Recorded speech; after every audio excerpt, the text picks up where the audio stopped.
एक बार की बात है, राधा नाम की एक लड़की अपने पिता के साथ रहती थी।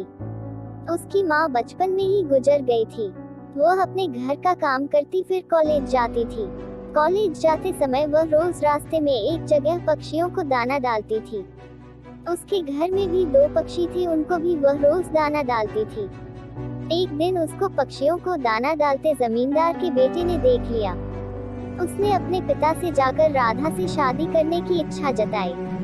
जमींदार ने राधा के पिता से बात करके अपने बेटे की शादी राधा से करा दी। राधा अपने साथ घर के पिंजरे के 2 पक्षी भी लेकर ससुराल आ गई। वह उन पक्षियों को रोज दाना डालती थी। राधा की सास को यह बिल्कुल भी पसंद नहीं था।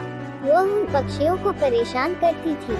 वह उनका दाना पानी जमीन में फेंक देती थी। एक दिन राधा की सास ने पक्षियों का पिंजरा ही जमीन पर फेंक दिया। उसे यह करते हुए राधा ने देख लिया। राधा ने मना किया तो उसकी सास ने राधा को ही डॉट दिया। इन सब बातों से राधा परेशान रहने लगी। एक दिन राधा के पति ने परेशानी का कारण पूछा तो उसने सारी बात बता दी। उसके पति ने राधा को पक्षियों की भलाई के लिए उनको पार्क में छोड़ने की सलाह दी। अपने पति के कहने पर राधा ने उन दोनों पक्षियों को बाकी के पक्षियों के साथ पार्क में ही छोड़ दिया।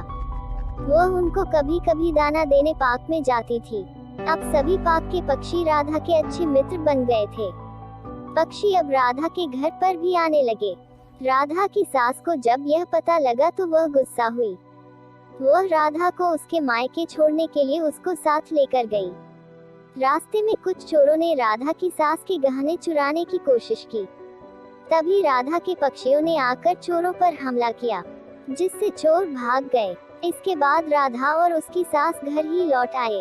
अब राधा की सास की सोच पक्षियों के प्रति बदल चुकी थी। उसने राधा से कहा कि अब हम दोनों चिड़िया को दाना देने चला करेंगे और पहले के 2 पक्षियों को घर वापस लेकर आएंगे।